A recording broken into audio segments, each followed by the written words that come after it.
Assalamualaikum warahmatullahi wabarakatuh. Waalaikumsalam warahmatullahi wabarakatuh. Bismillahirrahmanirrahim. Alhamdulillahi rabbil alamin. Wassalatu wassalamu ala ashrafil anbiya'i wal mursalin, Sayyidina wa maulana Muhammadin wa ala alihi wa ashabihil mujahidin at-tahirin, amma ba'du. Saudara-saudara kaum muslimin seiman dan sekeyakinan yang berbahagia, pada suatu hari seketika sedang berkumpul dengan para sahabat, Rasulullah pernah memberikan peringatan. Beliau bersabda, yushiku an tada'a alaikumul umamu kama tada'al akalatu ala qas'atiha. Pada suatu saat nanti akan datang di tengah-tengah kamu, wahai umat Islam, di mana orang-orang lain di sekeliling kamu akan bersatu mengerubungi kamu seperti bersatunya orang-orang mengerubungi makanan di atas meja hidangan.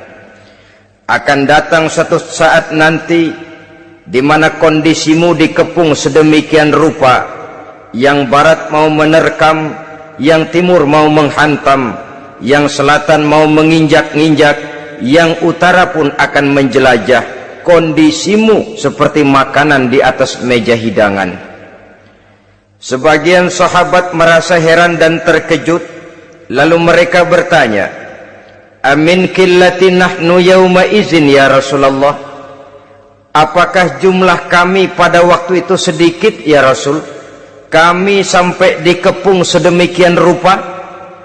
Beliau menjawab, bal antum yauma izin katsir, sama sekali tidak, kamu tidak sedikit pada saat itu, bahkan jumlahmu sangat banyak, kamu adalah mayoritas. Walakinnakum ghusa'un ka ghusa'is sail, tetapi keadaanmu saat itu persis seperti buih di lautan, banyak tetapi centang perenang, banyak tetapi tidak punya daya dan kekuatan, banyak tapi dipermainkan gelombang lautan, dihempaskan ke tepian pantai tanpa punya makna dan arti. Kondisimu pada saat itu kuantitas yang tanpa kualitas, sehingga orang lain enak saja mengepung kamu. Akidahmu didangkalkan, dibanjiri dengan peradaban dan kebudayaan yang menjauhkan dari agama. Dari segi maksiat dan munkarat seluruhnya mengepung sampai kita melepaskan nilai-nilai Islam kita ini.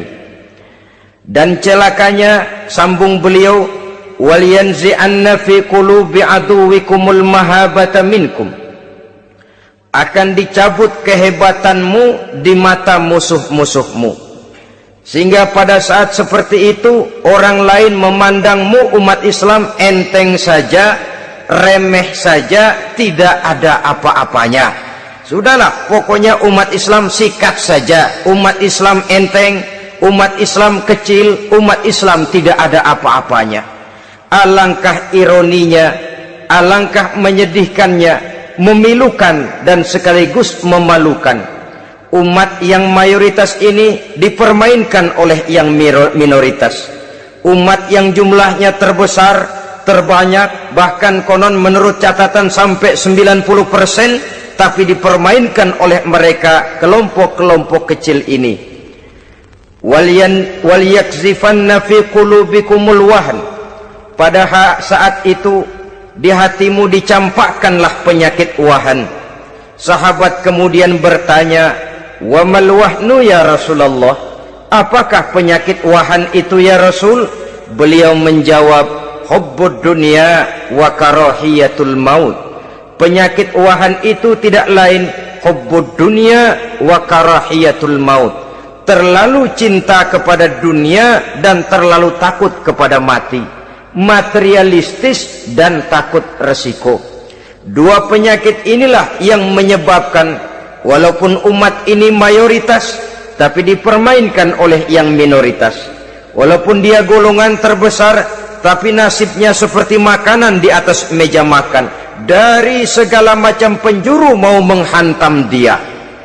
Saudara-saudara kaum muslimin yang berbahagia, ini merupakan analisa sosial bahwa pada suatu saat nanti akan terjadi di tengah-tengah umat di mana kita dihantam dan diserbu dari segala macam penjuru. Akidah didangkalkan, peradaban dan kebudayaan dirusak, makanan dan minuman diracuni, pakaian ditelanjangi dan lain sebagainya, sampai kita melepaskan nilai Islam yang kita cintai ini. Kondisi sosial ini satu saat akan datang kepada kita. Demikian analisa dan peringatan dari Rasulullah sallallahu alaihi wasallam. Marilah sekarang kita melihat, adalah benar bahwa di zaman sekarang kita insya Allah tidak akan mengalami perang Badar sehebat yang pernah dialami oleh Rasul dan para sahabatnya. Tetapi sesungguhnya perang yang kita hadapi di zaman sekarang ini tidak kalah hebatnya dengan perang Badar, tidak kurang dahsyatnya dengan perang Uhud, tidak kurang ngerinya dari perang Khandaq. Hanya saja yang kita hadapi sekarang ini bukan ujung pedang, bukan ujung tombak, bukan ujung panah. Yang kita hadapi sekarang ini adalah perang akidah, perang ideologi, perang mempertahankan keyakinan.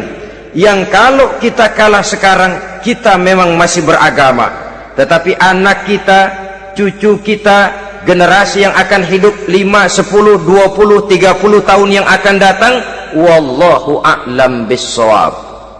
Islam, saudara-saudaraku, tidak mungkin hilang dari dunia, tetapi tidak mustahil Islam gulung tikar dari desa kita, tidak mustahil Islam gulung tikar dari kampung dan kota kita, jikalau kita tidak menjaganya, jikalau kita tidak memeliharanya, bahkan jikalau kita tidak mewariskannya kepada anak-anak kita, generasi yang akan datang.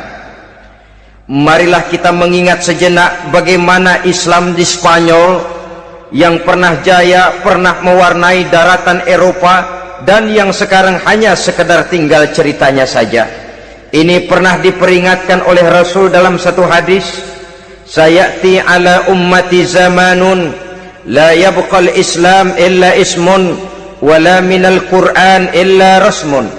Akan datang satu masa di tengah umatku di mana pada masa itu Islam ada tapi hanya tinggal sekedar namanya saja, dan Quran pun ada tapi cuma sekedar tinggal tulisannya saja. Apabila kita tidak mewariskan ini kepada generasi yang akan datang, maka serbuan-serbuan dari berbagai macam penjuru dari hari ke hari semakin kita rasakan kehebatannya. Tidak mustahil sejarah Spanyol akan terjadi di desa kita, akan terjadi di kampung kita, akan terjadi di kota kita. Orang Spanyol kalau mereka cerita kepada anaknya, mereka akan cerita, "Nak, di sini dulu ada masjid." "Kapan, Pak?" Dulu bener dah. Banyak orang Islam kalau hari Jumat pada sembahyang, "Kapan itu, Pak?" Dulu sekali. Sekarang cuma sekedar tinggal ceritanya saja. Bukankah sesuatu yang sangat tidak mustahil apabila kita tidak menjaga dan mewariskan Islam ini kepada generasi yang akan datang, maka serbuan-serbuan akan membawakan hasil yang diinginkan oleh para penyerbu itu tadi. Kita sudah menjadi umat yang mayoritas, tetapi umat yang mayoritas ini menurut Rasul dikepung sedemikian rupa, akidahnya didangkalkan, peradaban dan kebudayaannya ditekan sedemikian rupa, kehidupan sosialnya dibuat individualis, kemudian dari segi pergaulan, pakaian, makanan, minuman dan sebagainya diracuni, sampai dia tidak lagi berpegang teguh kepada agamanya. Dan dikala itu hilang kehebatan umat ini di mata musuh-musuhnya. Orang lain memandang kita ringan saja, enteng saja, satu umat yang sudah kehilangan wibawa. Padahal konon kabarnya kita mayoritas, tapi enak saja dikutak-kutik orang lain. Dan dikala itu di hati kita merajalela penyakit uahan. Penyakit uahan itu apa? Pertama, hubbud dunia, terlalu cinta kepada dunia. Terlalu cinta kepada dunia yang menyebabkan kita lupa akan tanggung jawab dan kewajiban, lupa meneruskan dan mewariskan Islam kepada generasi yang akan datang.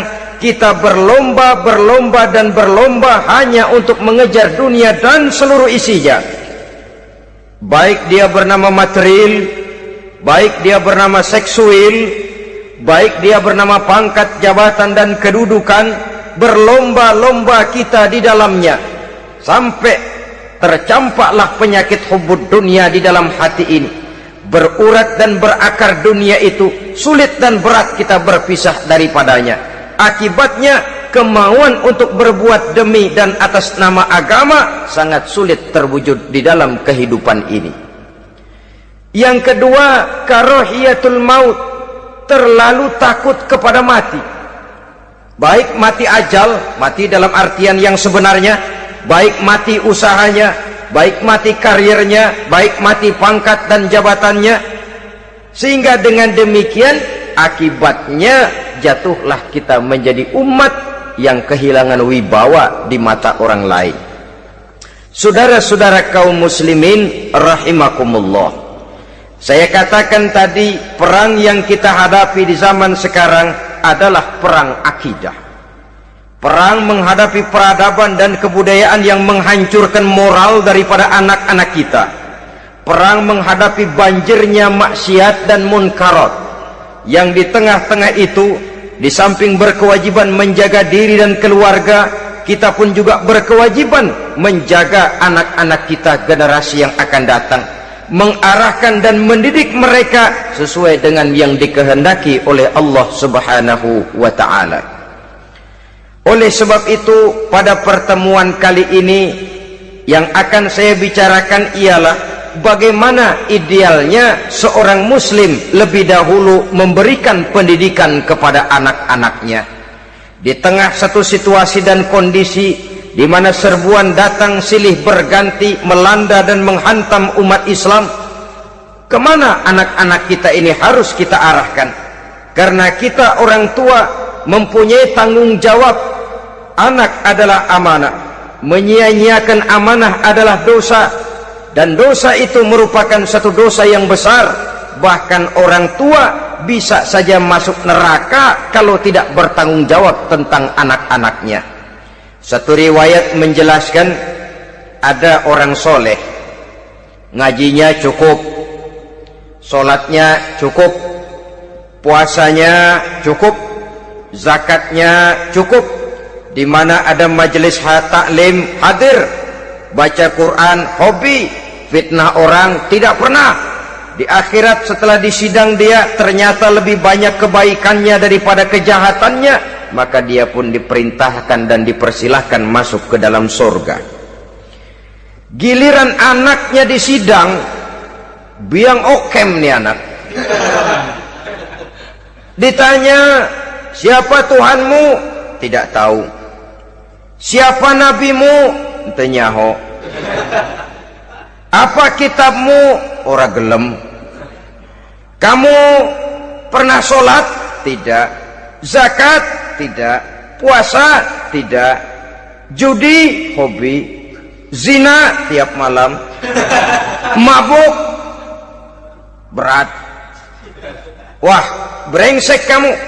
Kebaikan tidak ada barang sedikit pun, sementara kesalahan dan dosa berlipat ganda. Kamu neraka. Anak ini protes. Benar, saya tidak kenal siapa Tuhan saya. Saya tidak tahu siapa Nabi saya. Saya tidak tahu kitab suci dan kiblat saya. Saya tidak sholat, tidak zakat, tidak puasa. Tiap malam saya judi, saya zina, saya mabuk. Tapi saya kerjakan semua itu karena saya tidak tahu dan orang tua saya tidak pernah memberitahu saya. Dia enak-enakan hadir di majelis taklim, saya nyekek botol, didiemin saja. Dia enak-enakan baca Quran, saya zina, didiamkan saja. Saya bukan tidak mau, orang tua saya sama sekali tidak pernah mendidik saya, dia mau benar sendiri. Maka kalau sekarang saya harus masuk ke dalam neraka, saya menuntut agar orang tua saya ikut sama-sama bergabung dengan saya ke dalam neraka. Gara-gara dia tuh saya jadi begini. Orang tuamu yang mana? Tuh, yang barusan mau ke surga. Ini orang tua yang sudah mau berangkat ke surga dipanggil. Sebentar dulu, Mas. Ini benar anak kamu? Iya, Pak. Waktu di dunia kamu tidak pernah ajarin dia ngaji? Sampai dia tidak kenal Tuhannya, tidak kenal nabinya, tidak kenal kiblat dan kitab sucinya? Ya, Pak. Dia tidak sholat, kamu diamkan saja. Dia tidak puasa, tidak zakat, kamu bersikap masa bodoh. Bahkan dia judi, dia zina, dia mabuk, kamu pun berdiam diri saja. Ya, Pak. Tahukah kamu bahwa anak ini adalah amanah? Menyia-nyiakan amanah artinya khianat, dan khianat adalah dosa yang sangat besar. Kamu tidak bertanggung jawab, maka kamu, anakmu gabung ke dalam neraka.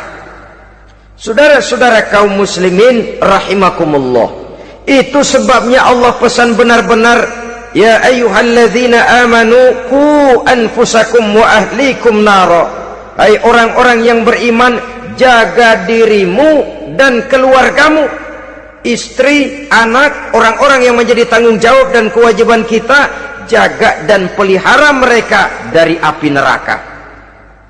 Saudara-saudara kaum muslimin, lalu kalau kita orang-orang tua yang hidup di zaman sekarang ini sudah sering beristighfar, mengurut dada, melihat situasi, membaca peta keadaan, konon tantangan yang akan dihadapi oleh anak-anak kita 15, 20, 25 tahun yang akan datang jauh lebih berat dari apa yang kita hadapi sekarang ini.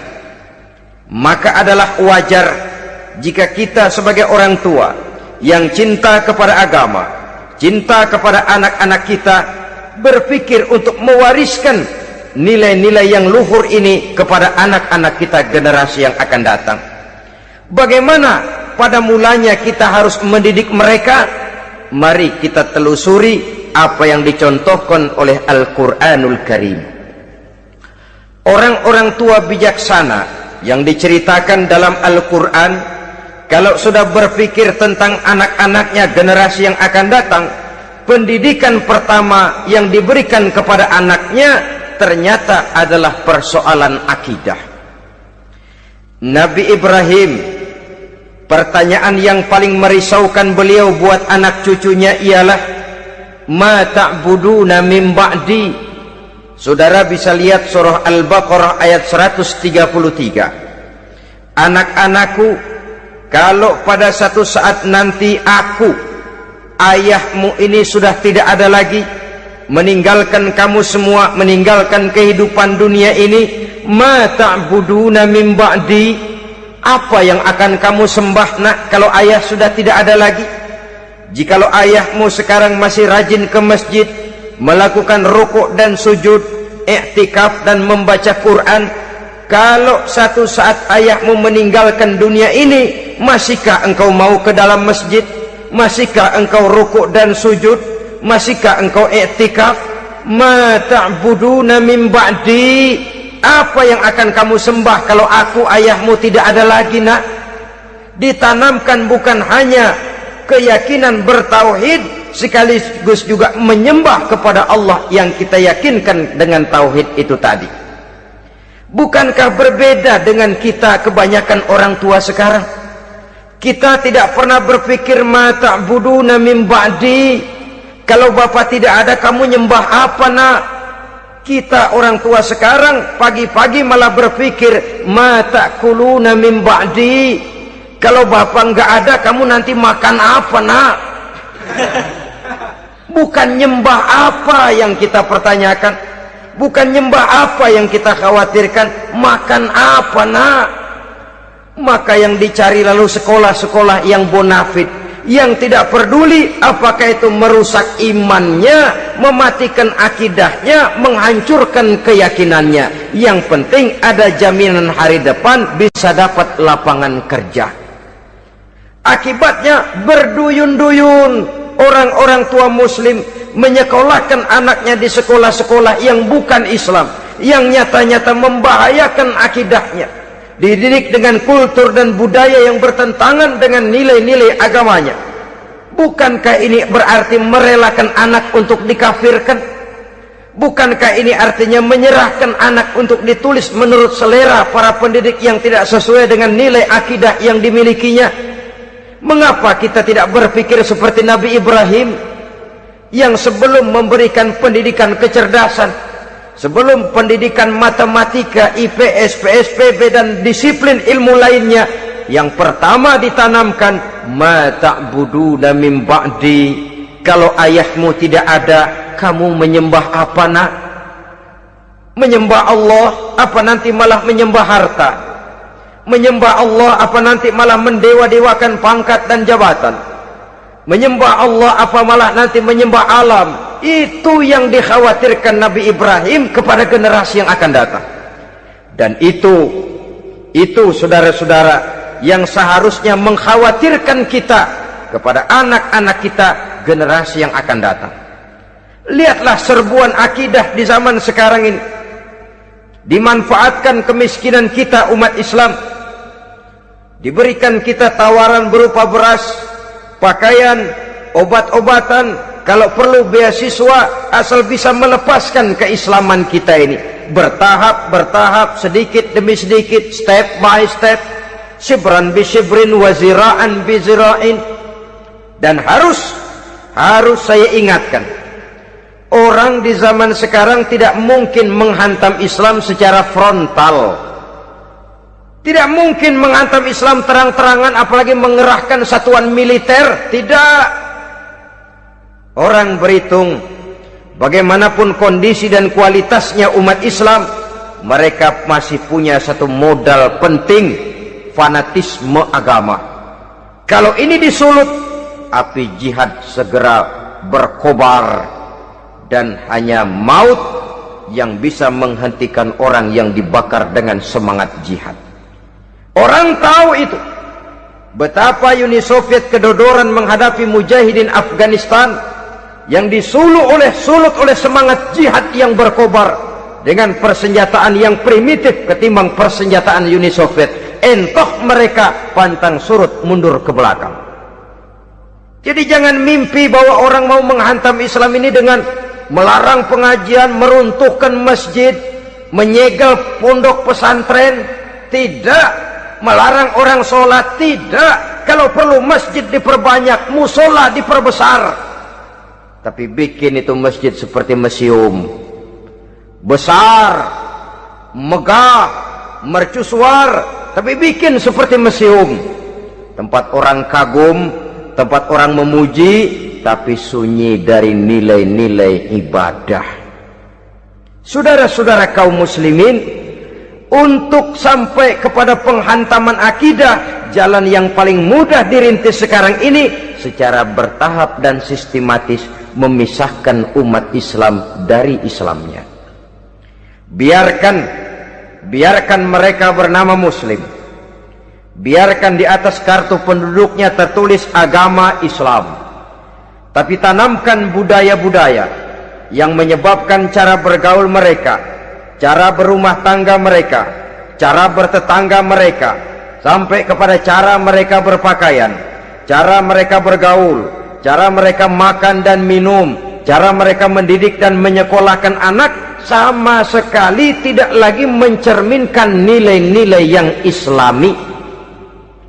Itu sudah satu usaha yang paling praktis, memisahkan umat Islam dengan Islamnya. Kalau sadarlah kita ke arah ini usaha orang di zaman sekarang, maka yang harus pertama kita tanamkan kepada anak-anak kita, didik mereka dengan jiwa tauhid yang mengkristal di dalam batinnya, meresap sampai ke tulang sumsumnya, yang tidak akan sampai pun nyawa berpisah dari badannya, akidah itu tidak akan berpisah dari hatinya. Bahkan dia sanggup dengan tegar berkata, lebih baik saya melarat karena mempertahankan iman daripada hidup mewah dengan menjual akidah. Satu khittah, satu garis kehidupan yang perlu kita wariskan kepada anak-anak kita, generasi yang akan datang. Dahulu ada satu tradisi, saudara-saudara. Kalau anak gadis kita dilamar orang lalu bertanya, anakmu mau ngelamar gadis saya, apa sudah khatam Quran berapa kali? Apa sudah bisa baca kitab macam-macam dan lain sebagainya? Sehingga lahirlah satu kebanggaan.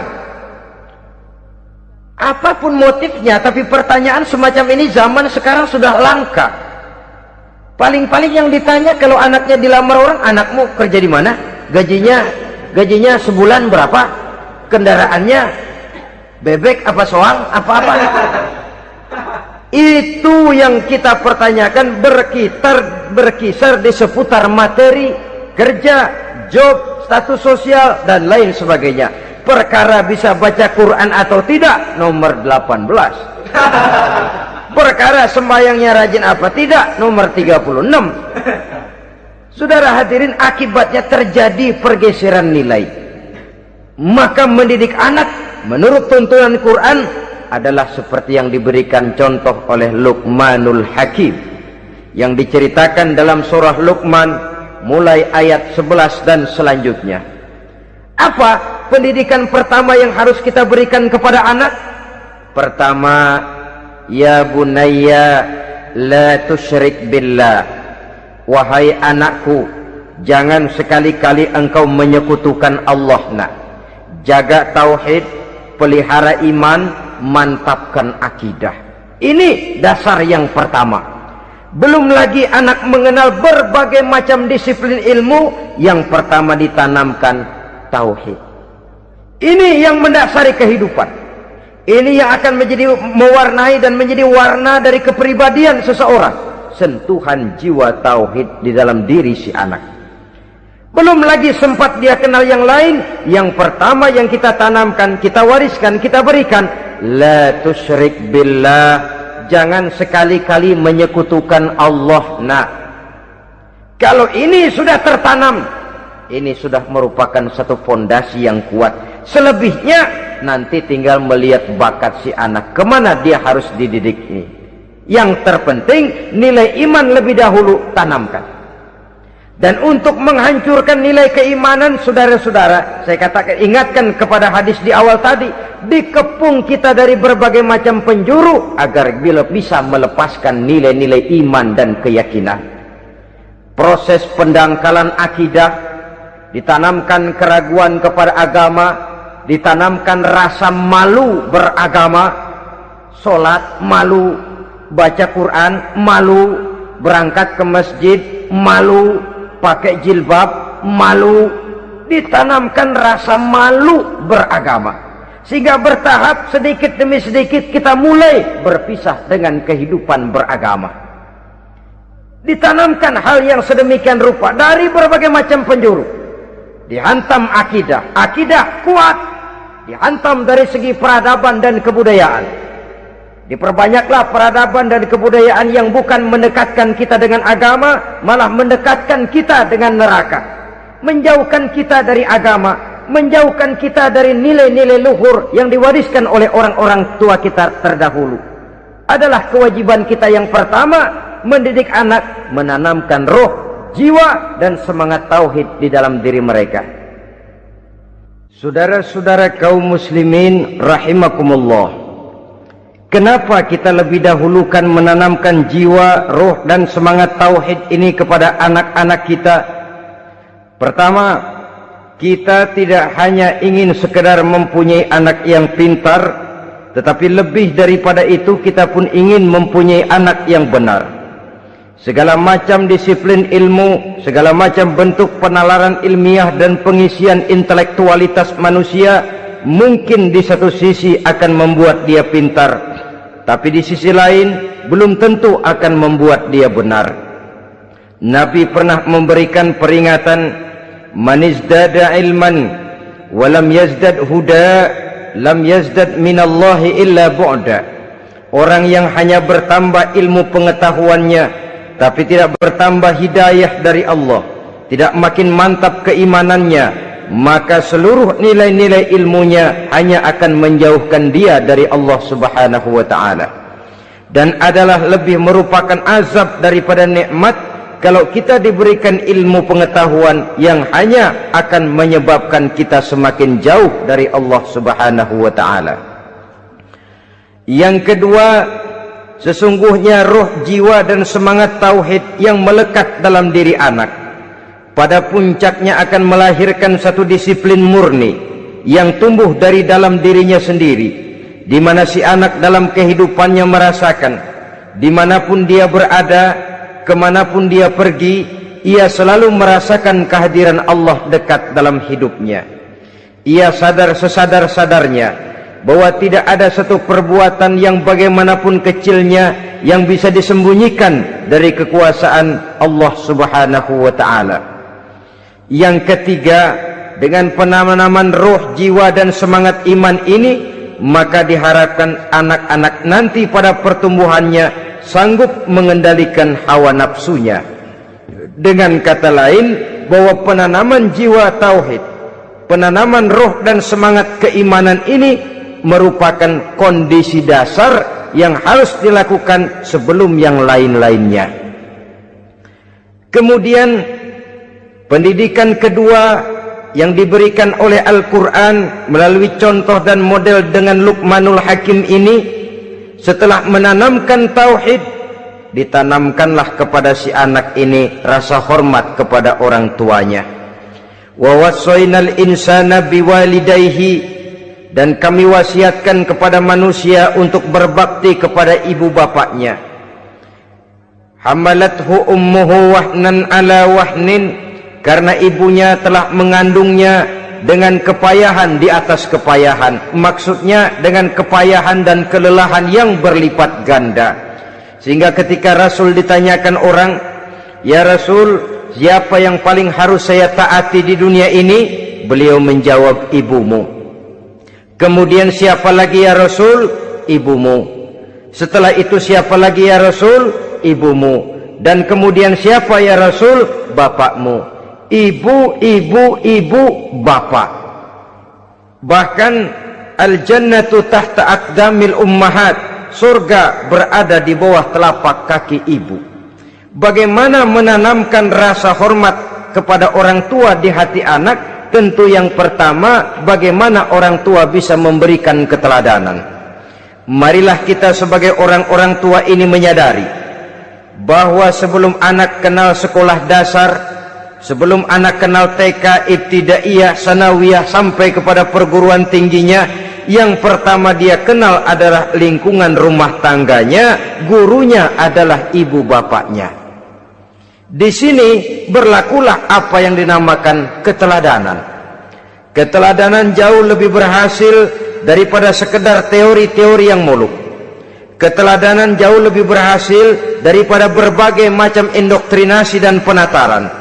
Kurangnya keteladanan akan menyebabkan anak mencari pola. Apabila kita orang tua ini tidak bisa memberikan keteladanan yang baik kepada anak-anak kita, maka pada suatu saat anak-anak akan menganggap enteng dan kehilangan wibawa kita sebagai orang tua di mata mereka. Dikala itu akan sangat sulit kita membentuk kepribadian mereka. Bukankah di zaman sekarang ini kita banyak mengalami krisis wibawa, krisis figur? Ada yang karena rapotnya merah melulu, gurunya dikeroyokin. Pak guru pulang sekolah dicegat. Bahkan nyaris ada orang tua pernah dibunuh oleh anaknya sendiri, dan lain sebagainya. Kasus-kasus yang sebenarnya tidak perlu terjadi, karena memang bukan saja bertentangan dengan nilai budaya kita sebagai bangsa, tapi juga bertentangan dengan ajaran agama kita sendiri. Krisis wibawa, krisis figur, yang juga akibatnya harus kita sadari banyak faktor yang membentuk kepribadian anak. Pergaulannya, yang dibacanya, yang ditontonnya, yang disaksikannya di dalam kehidupan, Benar kita menyekolahkan mereka, tapi berapa jam mereka di sekolah? 6 jam, 7 jam paling lama. Sedangkan mereka hidup satu hari satu malam 24 jam. Kalau cuma 7 jam di sekolah, ini berarti lebih banyak dia di luar sekolah. Dan di luar sekolah itu artinya ya rumah tangganya, ya temannya, ya lingkungan di mana dia tinggal, yang seluruhnya sangat besar pengaruhnya dalam ikut membentuk kepribadian anak-anak kita. Saya katakan tadi, di samping kita menghadapi perang akidah, kita pun berhadapan di dalam perang menghadapi peradaban dan kebudayaan yang bukan saja menjauhkan kita dari agama, tetapi sanggup menghancurkan moral daripada anak-anak kita. Secara pribadi, saudara-saudara, saya iri, saya kagum misalnya dengan kemajuan yang diperoleh oleh negara tetangga kita, Jepang misalnya. Padahal tahun 45 ia pun hancur lebur oleh meledaknya atom di Hiroshima dan Nagasaki. Tapi bagai satu tenaga raksasa kemudian Jepang bangkit menjadi satu negara superpower di Asia. Bahkan gurunya saja Amerika sekarang ini kewalahan menghadapi perang dagang dengan Jepang ini. Dan yang menarik, Jepang bisa maju dan modern dengan tetap menjadi Jepang, tanpa harus kehilangan identitasnya sebagai satu bangsa, tanpa harus kehilangan kepribadiannya sebagai satu bangsa. Sebagai negara yang sedang berkembang, kita sering latah. Kita ingin meniru barat, tapi bukan teknologinya, westernisasinya yang kita tiru. Bukan isinya, kulitnya yang kita ambil. Akibatnya apa? Modernnya belum, orangnya sudah barat. Bergaulnya sudah cara barat, berumah tangganya sudah cara barat, berpakaiannya sudah cara barat, mendidik anaknya sudah cara barat. Di mana ketemu orang tua cukup hello daddy. Kulitnya kita ambil, sementara isinya kita campakkan. Ironi dan menyedihkan. Padahal kita sesungguhnya bisa maju dan modern, bisa mengejar segala ketinggalan dan keterbelakangan kita, dengan tetap menjaga nilai-nilai luhur budaya kita sebagai satu bangsa, mengambil isinya, dan kalau memang tidak perlu lalu mencampakkan kulitnya. Pengaruh peradaban dan kebudayaan yang menghancurkan moral daripada anak-anak kita oleh pesatnya arus teknologi, oleh pesatnya arus komunikasi, di mana hal-hal yang terjadi di belahan dunia lain dapat kita saksikan hari ini juga melalui layar televisi, yang terjadi di Amerika, di Eropa, di Afrika, di ujung dunia yang paling ujung sekalipun. Di ujung dunia yang paling ujung, hari ini kejadian, hari ini sudah bisa kita saksikan. Pesatnya arus komunikasi, kalau jatuh ke tangan anak-anak kita yang belum mempunyai filter, daya saring positif, akan dicerna oleh mereka tanpa memilah dan memilih. Akibatnya, orang kampung bilang kelolodan. Makan nggak dikunyah lagi. Tentu saja akhirnya kelolodan, dan kalau sudah kelolodan menyusahkan kita seluruhnya. Oleh karena itu budaya menghormati orang tua perlu dijaga, perlu dipelihara dan diwariskan kepada anak-anak kita. Tali silaturahmi sehingga ada respeknya kepada orang tuanya. Jangan bapaknya dianggap CS, ibunya dianggap CS, kakeknya dianggap CS. Hilang rasa respek, hilang rasa menghormati. Sementara orang tua sendiri tidak bisa memberikan keteladanan, kurang mendapat perhatian dan lain sebagainya. Apalagi kalau baik ibu maupun bapak adalah orang-orang karier yang setiap hari sibuk menghadapi tugas masing-masing. Bapak sibuk rapat, pindah kantor sana kantor sini, ibu sibuk arisan, besarlah anak-anak di tangan pembantu dan lain sebagainya, sehingga dia merasa kurang mendapat perhatian, dan ini akan ikut membentuk warna dari kepribadian yang dimilikinya. Sampai kepada pelosok-pelosok desa, jaringan televisi memang menguntungkan, tapi kalau sudah sampai kepada menayangkan budaya-budaya yang tidak sesuai dengan pola di mana mereka tinggal, pola lingkungannya, dan ingin mereka terapkan dalam kehidupan. Ironi dan menyedihkan. Maka sering dikatakan, jikalau ABRI masuk desa, rakyat beruntung. Jikalau listrik masuk desa, rumah jadi terang. Jikalau koran masuk desa, rakyat jadi cerdas. Jikalau hakim masuk desa, rakyat lalu sadar hukum. Tapi jikalau maksiat dan munkarat masuk desa, minuman keras masuk desa, judi masuk desa, pelacuran masuk desa, rakyat tentu kiamat. Dan kita harus punya budaya untuk memilah dan memilih, mempunyai filter untuk jadi daya saring positif. Oleh karena itu, saudara-saudara, tahap kedua setelah menanamkan jiwa tauhid kepada anak, tanamkan rasa hormat kepada orang tuanya. Orang tua itu ibu bapaknya, orang tua itu guru-gurunya yang mengajarkan dia, atau yang dianggap tua yang lebih senior dari dia. Karena tidak ada satu peradaban yang berdiri sendiri. Bagaimanapun maju dan modernnya kita sekarang, tentu merupakan mata rantai yang berkaitan dari generasi terdahulu. Ini yang kedua. Setelah tauhid, berbakti kepada ibu dan bapak. Tidak ada satu kebahagiaan yang bisa ditegakkan di dunia ini tanpa doa, tanpa restu daripada ibu dan bapak. Ini keramat hidup. Doanya dikabul Allah dan kutuknya juga dikabul oleh Allah Subhanahu wa ta'ala. Jadi mendidik anak setelah menanamkan jiwa tauhid, menanamkan rasa hormat dan taat berbakti kepada ibu bapaknya. Itu yang kedua.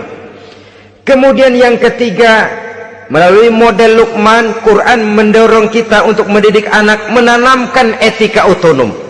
Apa itu? Ya bunayya innaha in takum mithqala habbatin min khardalin fatakun fi sakhratin aw fis samawati aw fil ardi ya'ti biha Allah. Wahai anakku, sesungguhnya kalau ada satu kebaikan yang kamu kerjakan, kecil, tidak nampak oleh pandangan mata yang zahir, yang kecil itu tersembunyi di puncak langit, di dasar bumi yang paling dalam, atau di tengah batu hitam sekalipun, Allah pasti mengetahuinya dan pasti akan memberikan balasan yang seadil-adilnya. Pendidikan apa ini? Pendidikan moral, menanamkan etika otonom. Nah, kau berbuat baik jangan karena dilihat orang. Kau tidak mau melakukan kejahatan jangan cuma karena ada polisi. Kalau ada polisi kau tidak mau jahat, kucing juga begitu. Coba lihat kucing, taruh ikan asin di piring kaleng, tongkrongin, aduh kucing kalem, sopan, tenang. Sedikit kita lengah, habis ikan digarap. Tapi ditanamkan satu kesadaran, kemanapun kau pergi, nak, apapun yang kau kerjakan, tersembunyi di tengah batu, di dasar bumi, di puncak langit, Allah pasti tahu. Dalam bahasa yang ringan, nak, kita ini diawasi oleh dua hiperkomputer yang maha sensitif, produksi langit, mereknya Rokib dan Atid. Itu komputer yang sangat peka dan sensitif. Jangankan kita berbuat, kita berniat baik saja, komputer sudah nyatat sendiri. Inilah yang orang sekarang namakan waskat, nah, pengawasan malaikat. Kalau hidup sudah merasa diawasi oleh malaikat, waskat berhasil. Tapi kalau waskat sudah diawasi malah nekat, itu yang gagal. Atau yang diawasi dan yang mengawasi sama-sama sepakat, nah, itu juga bisa cincai. Saudara-saudara kaum muslimin rahimakumullah, waskat dalam pengertian kita muslim, bagaimana hidup ini merasakan diawasi oleh malaikat. Intelektualitas yang tinggi sekalipun, IQ yang nilainya plus sekalipun, disiplin ilmu yang bagaimanapun banyak yang memenuhi benak kita, tanpa diiringi oleh etika otonom, orang sering mencari celah dan kesempatan. mencari celah dan kesempatan. Tapi kalau sudah merasa kemanapun saya pergi, dimanapun saya berada, kebaikan bagaimanapun sekecilnya saya lakukan, toh Allah pasti akan memberikan balasan. In khairan fa khairun, wa in syarran fa syarrun. Jikalau baik, baik balasan yang kita terima. Jikalau jahat, jahat kejahatan yang kita terima. Kalau sudah ke arah ini kita berpikir, maka sesungguhnya kalau kita berbuat baik kepada orang lain, hakikatnya kita sudah berbuat baik kepada diri kita sendiri. Lalu tidak ada merasa rugi berbuat baik kepada orang, karena manakala dia melakukan kebaikan kepada orang lain, artinya dia sudah berbuat baik untuk dirinya sendiri. Jadi setelah tauhid, kemudian berbakti kepada ibu bapak, yang ketiga baru pendidikan tentang akhlak, tentang moral. Pola ini yang sering terlupakan oleh kita, bahwa bagi kita itu pendidikan tidak lain upaya mencerdaskan otak anak. Jangan sampai sebab ini kelihatannya pembangunan makin maju, persaingan hidup makin tajam, tensi ekonomi semakin tinggi, sementara jumlah tenaga kerja dengan lapangan kerja yang tersedia jauh dari mencukupi. Jikalau tidak membekali anak dengan pendidikan yang menunjang lapangan pekerjaan, orang tua khawatir, takut sekali anaknya jadi gelandangan. Dikhawatirkannya kehidupan dunia ini, sementara dia lupa kalau anaknya bisa jadi gelandangan di akhirat. Padahal selama-lamanya gelandangan di dunia paling seumur manusia itu 60 tahun, 70 tahun lah umur orang sekarang. 70 itu sudah luar biasa itu. Tapi kalau harus menggelandang di akhirat, menjadi gelandangan di akhirat, alangkah menyedihkannya. Apakah akan kita korbankan satu kehidupan yang langgeng, abadi, cuma karena tertipu oleh fata morgana dan kamuflase? Kita korbankan yang sedikit, kita korbankan yang besar karena kita memilih yang sedikit. Dalam bahasa Al-Quran memang pernah diceritakan hidup ini hakikatnya perlombaan, saudara-saudara. Perlombaan. Dan di dalam perlombaan itu ada yang menang, ada yang kalah. Al-Quran lalu memberikan peringatan, Alhaakumut takatsur, kamu telah lalai karena berlomba-lomba memperbanyak harta, mempertinggi pangkat dan kedudukan, hatta zurtumul maqabir, sampai kamu akan masuk ke liang kubur baru sadar. Apalagi kalau nafas sudah sampai di tenggorokan, persis Fir'aun sudah tenggelam di lautan merah, mau mampus, baru dalam sekaratnya amantu birabbi Musa wa Harun, kalau begini caranya saya juga percaya kepada Tuhan Musa dan Harun, percaya kepada Allah. Sudah mau mati baru amantu birabbi Musa, kami percaya kepada Tuhan Nabi Musa, kata Fir'aun. Malaikat maut kesal benar, dilelepin terus di laut, mampus terus sekalian.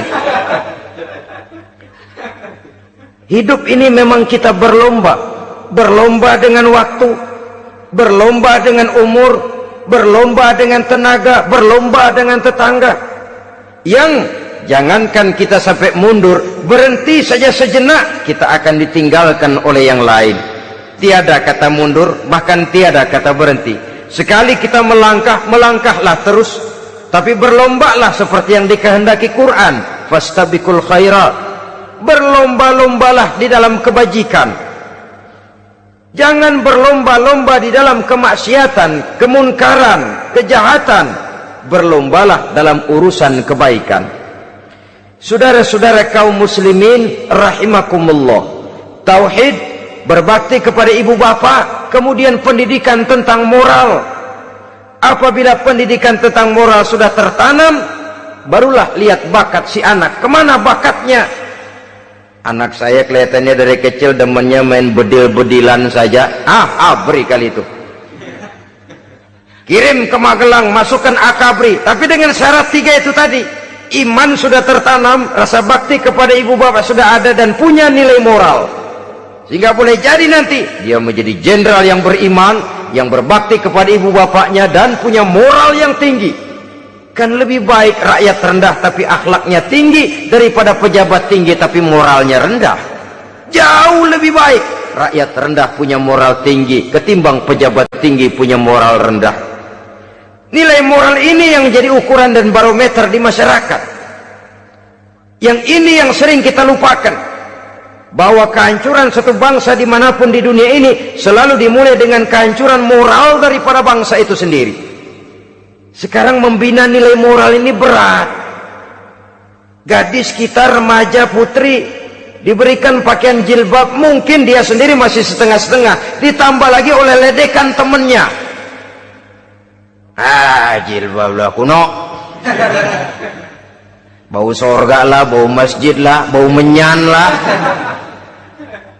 Ditanamkan rasa malu untuk hidup dekat dengan agama.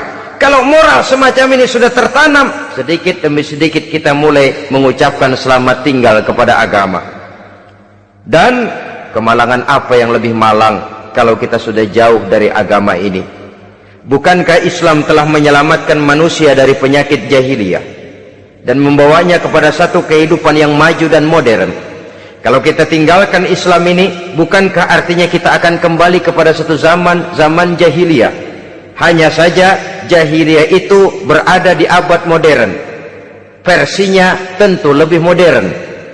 Kalau zaman jahiliyah dulu mabuknya pakai arak, zaman sekarang sudah macam-macam orang bisa mabuk. Kalau zaman jahiliyah dulu anak perempuan dikubur hidup-hidup, zaman sekarang kadang-kadang belum sempat lahir ke dunia, malah sudah dibunuh lebih dahulu. Versinya saja yang berbeda. Kalau di zaman jahiliyah dahulu manusia menyembah batu yang bernama Latta, Uzza, Manat dan Hubal, di zaman jahiliyah modern sekarang ini orang sering menyembah kepala bagiannya, sering menyembah atasannya, sering menyembah komputer, sering menyembah teknologi modern yang lebih diyakininya daripada Allah sebagai keyakinan sentral di dalam hidupnya. Saudara-saudara kaum muslimin rahimakumullah. Jadi yang ketiga, nilai moral yang ditanamkan kepada anak-anak kita supaya dia bisa menghadapi tantangan-tantangan hidup yang semakin berat ini dengan tetap berpegang teguh kepada nilai-nilai moral yang diwarnai oleh jiwa keimanannya yang bersumber dari ajaran agamanya. 3. Kemudian yang keempat, barulah tatanan kehidupan sehari-hari. Apa kata Luqman? Ya bunayya aqimis sholah. Setelah bertauhid, berbakti kepada ibu bapak, punya nilai moral. Ya bunayya aqimis sholah, nak dirikan sholat. Rumah tangga muslim, anak berumur 7 tahun sudah berani meninggalkan sholat, kata Nabi, pukul. Bukan untuk menyakiti, untuk mendidik, karena sayang kepada anak. Saudara-saudara, kita khawatir betul kepada anak. Kalau dia pulang dari sekolah, buru-buru kita sebagai orang tua bertanya, sudah makan nak? Sudah istirahat nak? Tapi jarang kita sebagai orang tua melontarkan, sudah sholat nak? Bahkan kita bisa memberikan sugesti kepada anak. Nah, kalau kau naik kelas 1 sampai naik ke kelas 2, bapak beliin sepeda. Tamat SD nak, motor. Tamat SMP nak, ke Bali kita. Tamat SMA nak, Singapura. Saudara-saudara, tapi kalau untuk urusan sholat misalnya, kita tidak pernah memberikan sugesti kepada anak-anak kita. Nah, kalau kau hafal Fatihah lengkap dengan artinya, bapak beliin sepatu.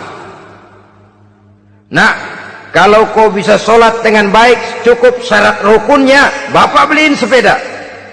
Ada rangsangan, ada sugesti yang membuat anak lebih tergerak untuk hidup dalam suasana keagamaan. Ya bunayya aqimis sholah, nak dirikan sholat. Sebab ini sandaran vertikal yang paling langsung antara manusia dengan Tuhannya. Menyadari bahwa sepanjang yang bisa dilakukan oleh manusia hanyalah berusaha, dan kepastian sepenuhnya ada di tangan Allah.